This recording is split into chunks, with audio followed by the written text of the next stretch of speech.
Ladies and gentlemen, your host for this evening, hailing from the northern shores of Lake Michigan and recording live from sunny Southern California, Mac Daddy Break Your Heart, the #1 on the charts, Mr. Sinks the Shot, he's racing for the top, the reputable, the admirable, Roz. What's up, everybody? Welcome to What in the World with Roz. My guest today is a three-time NFL All-Pro linebacker from the San Diego Chargers and the Buffalo Bills. You know him as Shawne Merriman. He's also the founder of Lights Out Extreme Fighting and the Lights Out brand. Shawne, I'm super excited to have you on today. It's been a while since we've seen each other. How are you doing today? I'm good, man. Just getting through it. You know, gotta be a warrior right now. It's so many things going on in tough times, man. So, you know, we all got to battle through it right now. Yeah, I was going to ask you, I hope you and your family are doing well. There's a lot of stuff going on in the world. So hopefully you guys are healthy as we move forward here. Yeah, you know, my family was doing well. You know, I did have a couple family members that caught the coronavirus. Okay. And fortunately, you know, they're okay. My dad got it. My son's mom got it. A couple other relatives and friends got it. And everybody's recovered fine, but it was a scary moment because you know, you when you initially have it, you don't know what's going to happen or how your body's going to react to it. So the first thing you start to think of is start preparing for the worst, because we've seen people actually lose their lives. So you know, everybody, fortunately, thank God, man, everybody's recovered. I'm glad they all recovered, and I'm so sorry to hear that initially. And again, glad they recovered. Like you said, a lot's been going on in the world, and I try to turn to sports when I need some enjoyment. And there hasn't been a lot of sports, obviously, with what's going on in coronavirus. But I got to ask you, there is some news stories and everything, and I know you're the champ to go to about this. We've seen you on Fox Sports giving the strongest takes, I think, on there. Mahomes, brand new deal, 10 years, almost unheard of in the NFL. It's kind of like a hockey contract, in my opinion, but $503 million. He's going to stay in Kansas City. Just a week after the Patriots signed Cam Newton. I know you're not a big fan of the Patriots, but I got to ask, I know Cam, a superstar, also was an MVP at one point. Big contrast in the contract. And I wonder how you feel, because I've seen the argument on both sides. I think Mahomes absolutely deserves his money, but I also felt Cam deserves some more money. Yeah, well, starting off with Patrick Mahomes, I thought it was a brilliant deal. He got a great agent, Lee Steinberg, who's a friend of mine, that negotiated that deal. And I think it was the right time for an NFL player to have the richest sports contract maybe ever, right, in sports. And I think that Patrick Mahomes wanted to do it. If you look at his stats and look what he's accomplished in his short career and how that team is structured, he's built to win and be successful for a very long time because of the pieces of the puzzles that they do have. So they have some insurance for him. The only time he's really been injured is that one game he had his knee cap popped out of place and he got back in the game, didn't really miss a whole lot of time. So that was really the only time he's been injured. So he's durable. And I was happy to see it because, you know, the NFL really is so far behind so many other sports when it comes to guaranteed money and long-term contracts. So somebody had to break the mold. And I'm glad to see that the Patrick Mahomes now, because now he's opened the door. He's opened the door for, you know, the next app. He's opened the door for Dak Prescott and you know, Deshaun and Watson. He's opened the doors for all these guys to potentially get a massive deal themselves. Yeah, no, and I appreciate it as well, because some would argue the quarterback, because again, defense wins championships. The quarterback is a very, very important position. I know I'm talking to a defensive player here, so I don't want to say they're the most important player on the team. No, I agree, man. It's the guys that touch the ball every single play. And how the NFL is structured now, the quarterback is the CEO of the organization. If you have a great quarterback and, you know, a great leader, more than likely you have a 90% chance that you also are going to be successful. So, you know, they're the biggest marketable people in the organization. They're the ones who demand and command the most amount of respect. If you have a great leader at that position, there's a pretty good chance that you're going to have a successful organization. Yeah, and completely agree. And that's why I'm curious. And I know he's missed some time with injury, but Cam only getting the minimum salary. He's been to a Super Bowl, first off, and then he won an MVP title. A little low, and I know the market might not have been there, but it's pretty crazy in contrast to Patrick Mahomes. 100%. I would say the only downfall of Cam Newton signing that deal is I still believe even if he was injured and wasn't 100% or he didn't play well the last couple of years, having Cam Newton on your team is worth, in my opinion, at least $15 to $17 million a year. In my opinion, I don't care who you are or what's going on. He's Cam Newton. You know, if he's healthy, he's a Super Bowl potential winning quarterback. You know what he can do for your organization. So, in my opinion, he's worth $15 to $17 million a year. Now, in his point, and I seen him come out, and it made all the sense in the world. It's about respect for him. He just got really kicked to the curb by his organization after doing so much. And everyone knows this is not just in football. This is in life. The only way to get back at people is having success. So if he goes there and win 11 to 12 games and play deep in the playoffs and have an opportunity to play in the Super Bowl, his way of getting back at the organization is to win. Now, if he has a great year, he's going to get that $25 million a year, that $30 million a year. He's going to get it. So in his eyes, and the way he's perceived, his situation is this is not about money for him. This is about respect.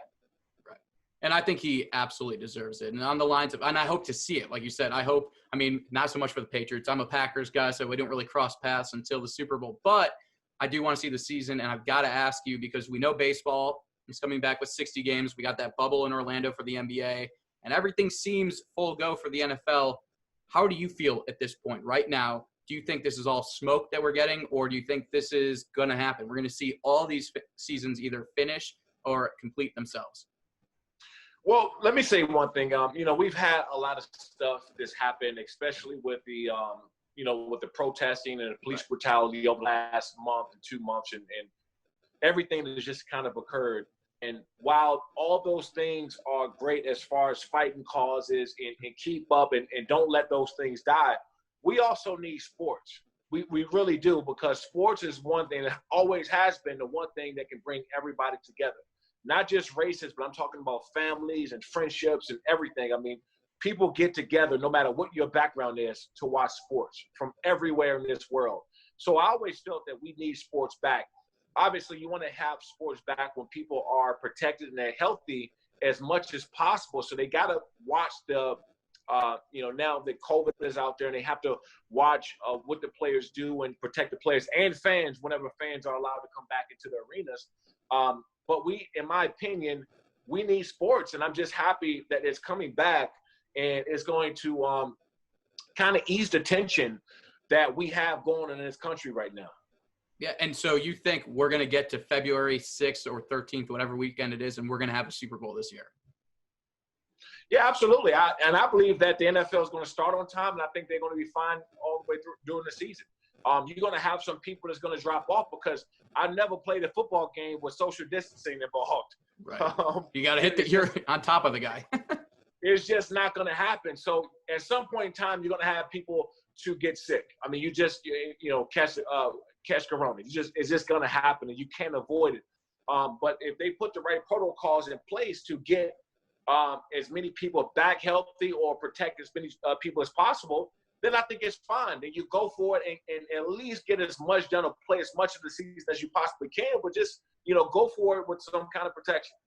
No, absolutely. And before we get into stuff about you, because I appreciate all your sports take, this is more than I could have asked for. Last thing, MMA has not stopped. We know how important that's been to some degree. I mean, we even got John Jones during this whole break. But we got a big fight, in my opinion. I know both these fighters, Masvidal and Usman, coming up. Do you have a winner already? Or I heard that it would be shocking to see Masvidal win, and it would change the landscape a little bit.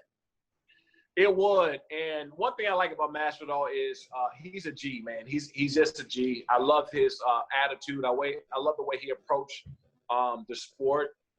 And I'm a big fan of people with personalities and really add a different dimension to the sport, because he's great when it comes to that. Usman, let me tell you, man, he's a beast all the way around. He's great standing up. He's great on the ground.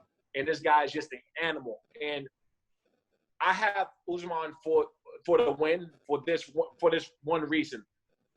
Masvidal stepped up late, right? And I'm a true believer that it takes a full camp. Now, I know he's been training. He's been training with some qualified guys and some big guys.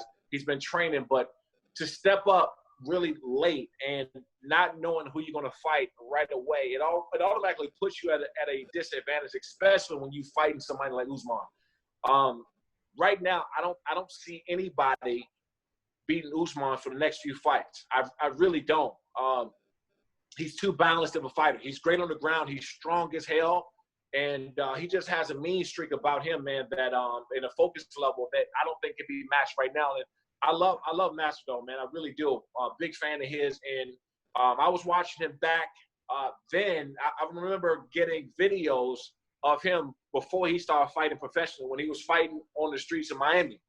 And his first professional fight, I started to look at him. I said, hold on, man, I know this dude. I've seen him before.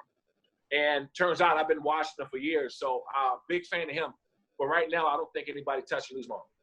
Very exciting fight. And like you said with Usman, after watching the Tyrone Woodley fight, which I know is a ways back now, I know that was, for me, changing the guards because my money was on Woodley. So I lost that money, and now I'm kind of riding the Usman train. So we're going to have to see how that all goes. I'm very excited for that fight.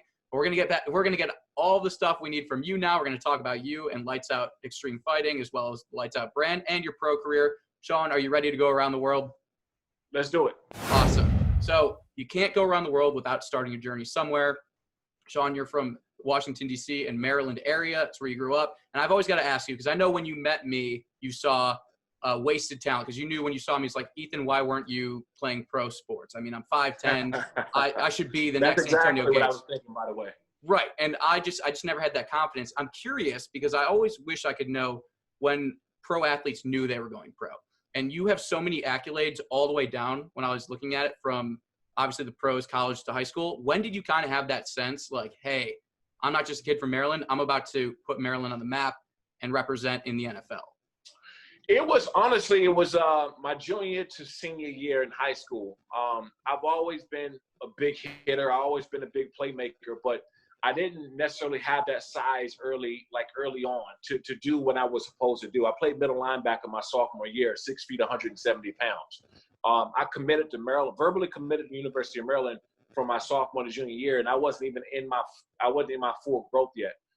When I finally got some size, and that's when people started to take notice, because I was actually able to, play up to my capabilities while I was now punishing guys. I was running through people. I was also able to line up at wide receiver. And I had that same speed. So that's when people I started hearing NFL talk from my junior to senior year. Now, fast forward to my freshman year at the University of Maryland. Mind you, I played middle linebacker in high school, so I didn't know how to pass rush. I actually never had a sack. Until my freshman year in college. That's when I had my first sack. I didn't know how to pass rush. I never pass rushed before. So they put me at outside linebacker, defensive end, and I learned right there on the spot. So I started to hear NFL talk around that time. That's incredible. Because I was going to say, like, there's some weird, like, comparisons with athletes in terms of, like, you said you learned, like, when you grew. And I guess I just didn't grow very much after I was 13 years old. So it's just Anthony Davis got 10 inches, almost to a full foot, his senior year of high school. And I always find that to be super intriguing in terms of, like, where was mine, But not everyone can get it, and that's why you were a pro, and I'm interviewing you. And to go along with it, like, this is Lights Out comes as your nickname at the pros, but I want to know about when in your head the inception of turning that into a full-fledged brand. Because, I mean, dude, there's Alex Rodriguez, and then I feel like there's Shawne Merriman in terms of, like, your brand is starting to just go everywhere venture-wise. So I'm curious about the beginning of this whole branding. Yeah, so my sophomore year in high school at Frederick Douglass in Upper Marlboro, Maryland, I knocked out four kids in one game. And that's when I walked on the field after the game, and 20 students come running up to me, and they said, man, you knocked those guys' lights out. And I was like, hold on. Yeah, call me Lights Out. And I got in school on that Monday, and I'm walking around school, and everybody was like, what's up, Lights? What's up, Lights? So it kind of became a thing. Fast forward to my freshman year at the University of Maryland, you had the juniors and seniors who didn't want to call me Lights Out. They were just like, hey, they called me freshman or rookie or whatever. And my freshman year, I had my first game against Georgia Tech on ESPN.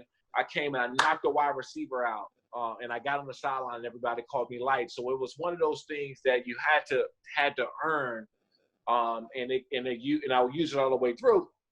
And when I first got my paycheck, when I played for the Chargers, the first thing I went to go do, I bought Lights Out, the name and trademark from another company called PJ Salvage in Irvine, California. So I bought the naming rights and trademarked it, bought everything from them, and I started to just make T-shirts. And it was, it was a part of the branding. I just kind of made Lights Out T-shirts, had my face on it and stuff like that, doing the Lights Out.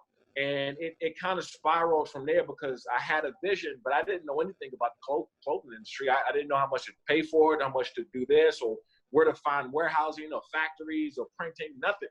So I kind of learned on the run and started to bring people in to teach me about licensing and branding. And that's how I kind of eventually ended up in this space that I'm doing now. Yeah, and I knew that you had an MMA background as well. You're not only participating in it, but you're also a fan. What was the inception of Lights Out Extreme Fighting? Was that way after your career, or like did you kind of towards the end of your career kind of figure, hey, I might want to go in this avenue? So what happened was, because I played outside linebacker and defensive end, I started to work my hand-eye coordination and doing things. And someone recommended me to try boxing, Muay Thai, and MMA because it would help me become a better pass rusher. So I tried that during the off seasons. I started training with Jay Glazer and Randy Couture between 2005 and 2006.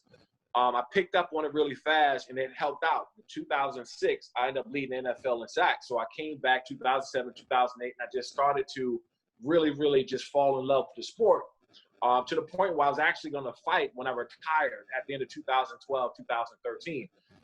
So luckily I didn't, because, you know, I kind of had this whole mindset to be on the outside, as in on the business side, and promoting fights and promoting other guys, because I have a pretty good platform. So why not promote some other guys and help them come up, right? And that's how Lights Out Extreme Fighting came about. And now we're on Fox Sports, and we're one of the fastest growing MMA companies in the country. Yeah, I'm super excited to see it, and it's been great to kind of see it grow with you. I know you had started well before me and you got connected that way, but it's been awesome, and I'm looking forward to the future of it as well. We move on from the beginning of a journey to where we like to travel. I've got an interesting question here, because there's nothing like playing at home in front of your home base, right? You got the best fans. That's your hometown team. But I know, because I was an athlete, I know that there are places I'd like to go on the road where that would also hype me up. Was there a venue in your playing days that you got just as hyped up to be at as you did at home, knowing that these are the fans you want to just go shut up? Always to the Raiders, man, the Black Hole. That was always my number one place to go, because they were so aggressive. It was more like Halloween when you go, right? Everybody's dressed up, and they're throwing stuff at the team bus coming in, and you come in the parking lot and you see all this black and silver. You make a big play out there, I mean, they'll boo you, throw stuff on the field. It was a very, very hostile environment. But for me, it was like a playground, to go up there and have a great game and piss those guys off. That to me was just awesome. And we played them twice a year. So they would also travel down to San Diego when we played. They traveled hard, so it was almost, in a sense, you kind of felt them there no matter where you played. But I would say the Black Hole for sure. That's interesting. And then I got to ask, we're going to jump back into Lights Out Extreme Fighting. Venues, everyone moves all over the place. I mean, Dana White just bought an island. Do you have an ideal, and you could say multiple cities, but is there an ideal place you want to see what venues you want to see Lights Out Extreme participate in or be hosted in? One day I just look forward to being able to fill up an arena. I'm really good friends with Dana White. I think they're a trailblazer on what they're doing. They've been a trailblazer for the last 2 decades. And even now with COVID going on and things, and how they found a way to still move forward and have these fights, it's just, just kicking down doors and taking names, man. And that's what it's about. But I look forward to one day where Lights Out Extreme Fighting can fill up a stadium, man, and just looking around from where we come from right now. We have a great fan base. They're very, very passionate. We're about 1,000 to 1,200 people in most of our venues at some of these casinos. Our next one's going to be at Commerce Casino right here in LA. So, I love the place where we are now, but I can't wait for the day that I can look around and see a whole arena packed with Lights Out Extreme Fighting fans. I may be wrong, but I've never seen Dana White bring anybody to the United Center in Chicago, my hometown. So if you guys were the first ones to break bread there, that'd be amazing to see. That's a pretty big arena. The Madhouse on Madison. I mean, A lot of history there. That'd be a great sight to see. Absolutely. We're moving into the third topic, which is one of my favorite topics, because how it works is I'm going to let you explain the charity of your choice. We talked about it before the show, and every new subscribe, every view, and every like for the next week after we air on Friday, I donate to that charity. So I've got it as Lights On Foundation. Am I correct? Yes. Absolutely. And so I would love for you to kind of explain the foundation a little bit and what it means to you.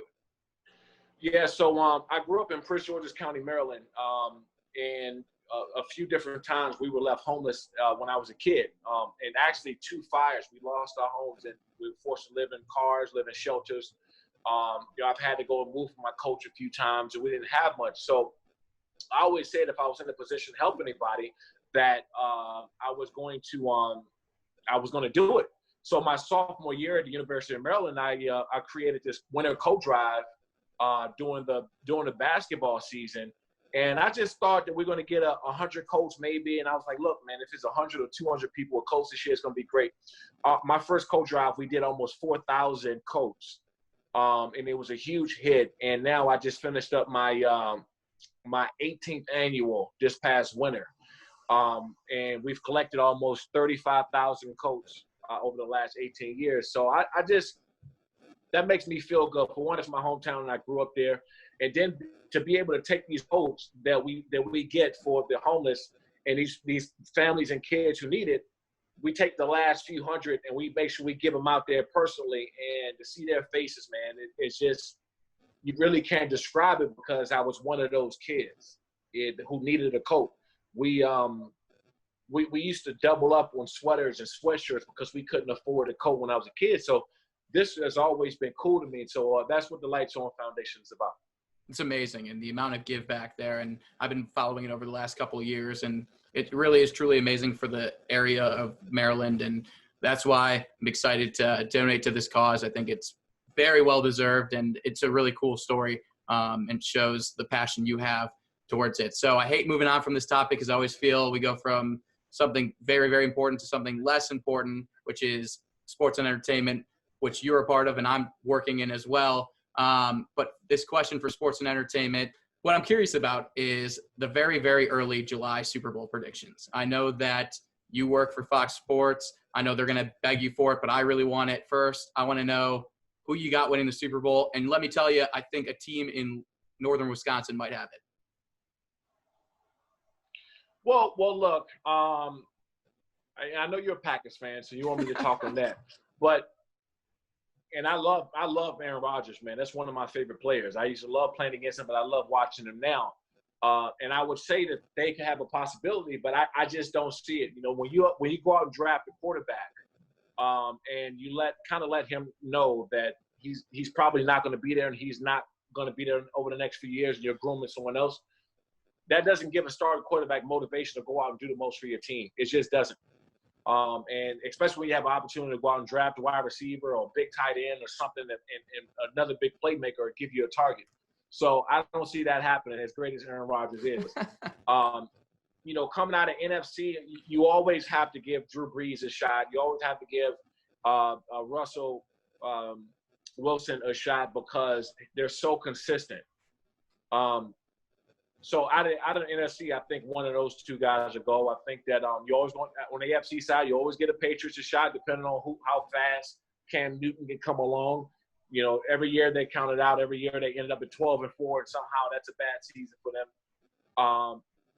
Now that you pay Patrick Mahomes a $500 million contract, and that talent that he has, you know, he has a shot. I would love to say my Chargers are going to do great, but, you know, I got to see how Tyrod is going to do, and can Herbert, the new rookie quarterback that they just drafted, can he step in there at any point and take the team to the next level? But I still think they have another year or two to kind of rebuild in that position.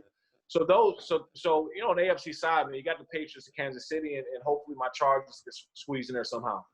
Yeah, and based on those takes, I mean, for me, and I could be wrong, I think it's Mahomes' to lose. I mean, he's 23 years old, and barring a bad penalty the year before, he could have already won 2 Super Bowls. The Chargers, I know just because I watched it happen last season, their defense is unbelievably stacked, and it will be dependent on the quarterback, how Taylor does, or Herbert, how he comes up. But they held the Packers down pretty tight last year. I agree with you, by the way. I'm going to stay optimistic about the Jordan Love situation, but there were so many receivers sitting right there for Aaron Rodgers. But we got to go on with that season. I'm going to go into entertainment a little bit here, and I'm curious your thought. We've never covered this, me and you, but I see you post about integrating entertainers and athletes into Lights Out Extreme Fighting. I want to know what it would take for you to get Antonio Brown and Logan Paul to square up in one of your octagons. I know Logan does his own promoting, and that might be what's in the way, but that is a highly touted fight that I would watch. Yeah, I think a lot of people will watch that. It's funny. Antonio Brown blocked me on social media for that reason because I thought that Logan had a better chance. We'll be friends again one day. But I think what's going to happen here over the next year or so, I watched Jake Paul train. I was just watching the other day spar, and I've been to a lot of his sparring sessions.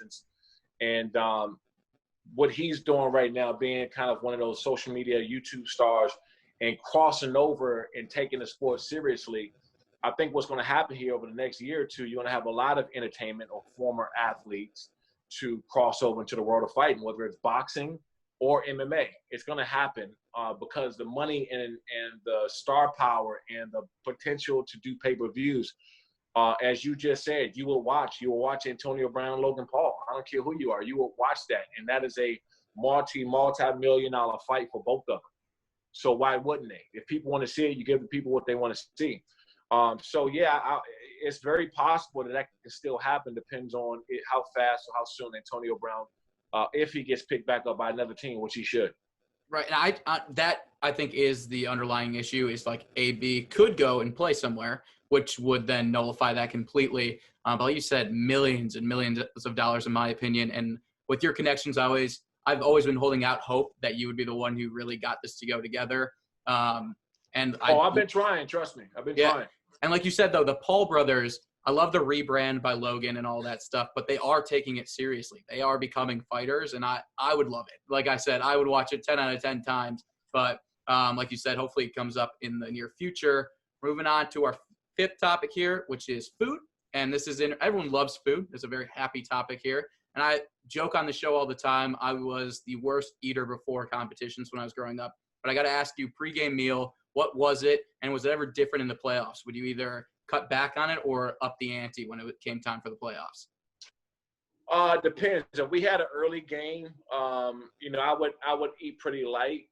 And, it was always, just the regular stuff, egg, sausage, and pancakes, or whatever we had there, bacon. But it would always be super light. If the game was later, I'll load up. I'll load up pretty good on the spaghettis and pastas and chicken breasts. So that would always be what it is. And if I did get hungry right before the game or something like that, I always had some kind of a protein bar or whatever in my locker just for a little bit of energy and fuel. But I always had the same thing. I never really did anything outside of that. It was always the same exact thing. And you don't have to say names here. I'm just deep diving here. Was there ever a diva on your team who might have asked for like a Morton Steakhouse steak or some Fogo de Chao Brazilian meat house? Like anybody need anything in particular before each game? Fortunately, we didn't have any of those guys, okay. Man. Look, if LaDainian Tomlinson was going to eat whatever's on the plate or in catering, that's what you're going to eat. So that's the highest you can go. We didn't have anybody outside of that. I'm glad you brought him up because I'm going to ask a question about LT a little bit down the line from here. I got to ask, you're in LA. Any big restaurants you rep all the time now that you're done that you think everybody who's an LA local should go to? I'm a big fan. I love eating at Tao, Beauty SX, and Catch. I would say my three top restaurants. If I'm looking at sushi, it's Katana or Katsuya between those two. So, that's it, man. I like what I like, and I'll try new stuff here and there once in a while, man. But between those 5 places, it's hard not to get something you don't like. I feel you. And once you like what you like, I'm in the same boat where I will go back time and time again. We're moving on here to current projects, which, like I said, you have many of. This is really just the time for you to promote everything you've got going on with Lights Out. We're going to be putting in the description the lightsoutshop.com, Lights Out Extreme Fitness website, all of that. I just kind of want to hear what you have going on right now and what we can expect in the near future.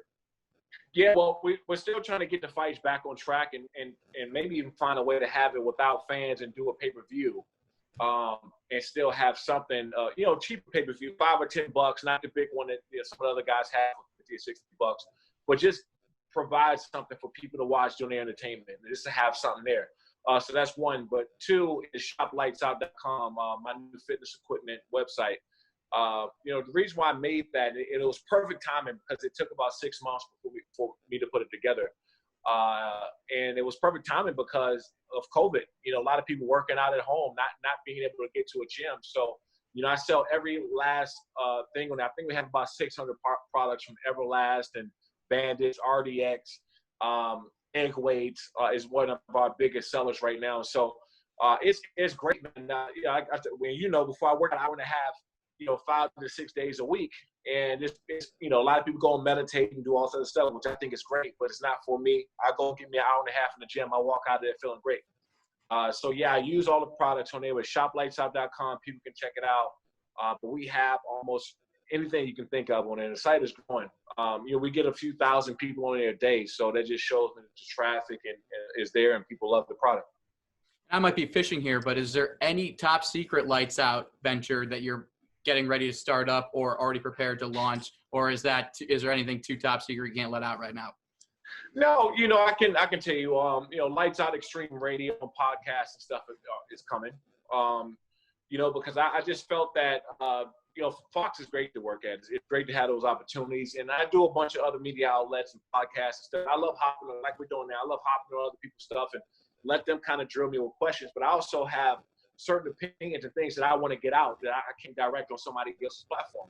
And, once or twice a week, I want to have those conversations that say things that are my opinions. I'm not always right or wrong, but I do think that I have because I've been around a lot of football stuff, NFL stuff, but also business and things like that. And there's a correlation that, for example, the CBA that was just passed by the NFL.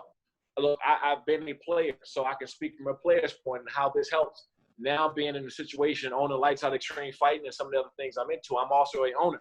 So I'm able to talk about both sides and make sense of things going on and be able to articulate that enough to get my point across where people are really going to pay attention. I want it to be raw and I want it to be straightforward. And sometimes, other people's platform, you can't do that. I'm excited for it. And I had heard inklings. We had talked about it way back when that you wanted to start your own show up. And I'm obviously excited for it and ready to see it kind of unveil.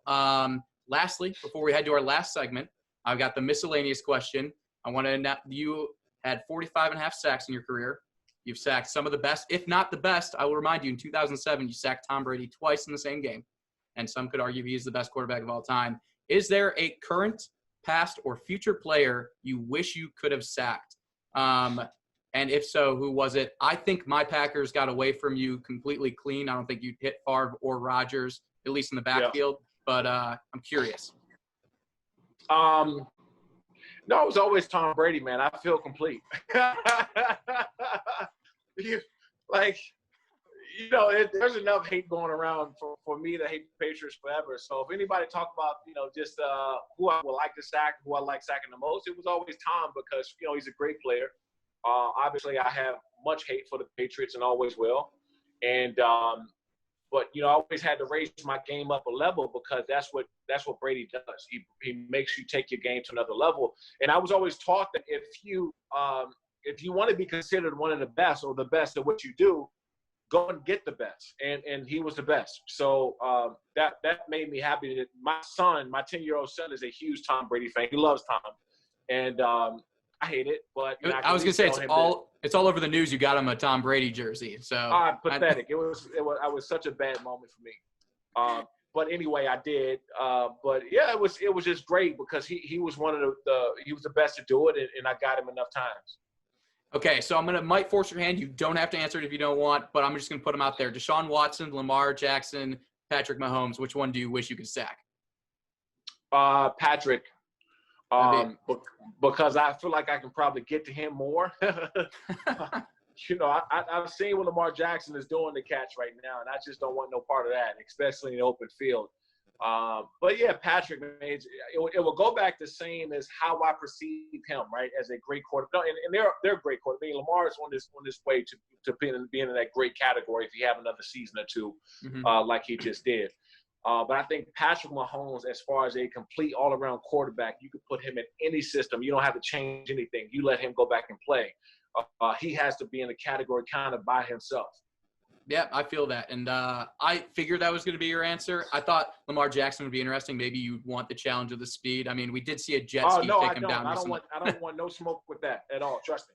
That's fair. And then lastly here, because we know your talents and we know the level you played at, taking yourself out of the equation, who was the most gifted teammate? I think you already alluded to it, that you played with in your career. Probably LaDainian Tomlinson. People seen what he did in the game, but he did some stuff in practice on a regular Wednesday or Thursday that was just incredible. Catching the ball out the backfield, one hand, jump cutting, going right off your right foot, and spinning at the same time. And I'm just thinking about that right now. My ACL's hurt. But he was just such an incredible athlete and a gifted athlete, and being able to throw the ball at the backfield at a quarterback position. It's just everything all the way around, man. And he will always go down as probably the most gifted athlete that I've ever played with. He was incredible. It was a sight to see. I was grateful for that. Was like in my childhood. So getting to see that form of running back, incredible. He was fantastic. All right, we get to our last segment. We call this the moonshot here, Shawne. We bring in a fan of yours to ask you a question. So I'm going to bring him in right now. He should be coming in right about now. This is Nick. Nick Shaw, everybody, is going to be our guest today, here to ask Shawne a question. Thank you, Nick, for being on today. Oh, not a problem, man. I appreciate it. Appreciate being brought in. Yeah, no problem. Nick, what's up, my dude? How you doing? I'm doing good, man. How you doing? I'm all right, just rocking. So, question that I wanted to ask you is, back in 2006 against Denver, you get that big strip sack and the fumble recovery, sets up that touchdown for LT to break the record. How, did you know that was coming right after you did that? Did you go up to him, say anything about that? What happened on that, man? So when that happened, my goal initially wasn't to go and get the strip sack or whatever. I thought that they were going to have one more play on offense. Like, I was going to get it. I think it was a second down, or third down, something like that. I thought they were going to just go back, and I was going to have to get one more play. The tackle kind of went back and set on me, and I was like, oh, man, it almost seemed like he was playing like the game was over, and they was just either going to down it or throw it away or something like that. When I seen it, tackle wasn't playing me hard, I turned the corner and hit a pass rush move. I swiped it.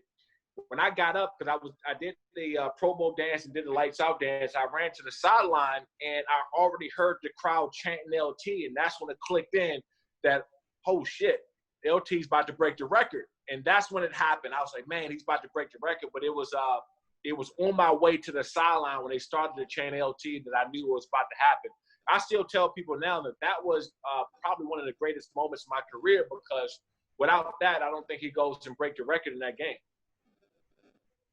That's awesome, man. That's awesome. Any other questions? Yep. Yeah, I got one other question, man. So back when you were playing, we had the big pass rush duo on the team of you and Sean Phillips. How do you think you compare with the new big duo of Bosa and Ingram? Man, they're up there. I'm not gonna lie. Sean Phillips, in my opinion, never really got the credit that he deserves, because he was just really consistent, right? He wasn't flashy. He went out there and got the job done, and he was just really always on his game. So he just always had a really, really good game. But without him, I would have been doubled all the time, and the offensive line would have slide protection. I would have got chipped off the edge. I would have got a tight end that would have stayed in a block too. But teams couldn't do that because Sean Phillips was so respected. So he never really got the credit that he deserved, because I had the big hits, and I had the dance, and I had all this other stuff. But to be honest, man, SP was one of the most consistent players in Chargers history. He just never really got that the credit he deserved, because he didn't have the kind of that extra other stuff outside of the game. That's cool, man. Thank you so much, Nick, for coming on today. It was great having you here, and I'm glad you guys got the opportunity to meet one another. Yeah, Awesome. Dude, appreciate it. You got it, Nick. Thanks, guys. All right, so that brings us to the end of the show. And Shawne, outros, I know you're going to have your own outro at some point on your radio show, but I think they're the most boring part, right? Because it's just me doing a rant like, be sure to go subscribe to What in the World with Roz. But on this show, and in fact, the last 3 guests we've had have messed this up, I give a 50% trivia question. So I give you 2 answers, one of them correct. If you get it wrong, you have to do the outro for this show. So you make it whatever show you want to make it. The Shawne Merriman Show, thanks for coming. But if you get it right, I will do the outro as normal. Today's trivia question hopefully isn't too hard. Which of these 2 NFC North rivals of the Green Bay Packers do I dislike the most? Is it A, the Chicago Bears, or B, the Minnesota Vikings? The Bears. You have gotten it correct. You have ended the streak of our guests. Our guests have not won in a while. And again, 50%, I would assume they would get it more often than not. So I will be doing the outro today. Shawne, again, thank you so much for coming on the show. I appreciate it. It's been a while since we've caught up. So this was great. I look forward to catching up after this whole COVID thing and being at LXF, the next one at Commerce Casino. All your information is going to go down here below this video, and we'll post this on social media. So again, thank you so much for coming on today. You got it, man. No problem. And that has been What in the World with Roz, and as you would call it, What in the World with Shawne, as we got all the information from him today. Guys, go subscribe. YouTube, like I said, all views, all his likes, those are going dollars to Shawne and his foundation. So please go do that, and we'll catch you guys next time. Thank you so much. I took a bus,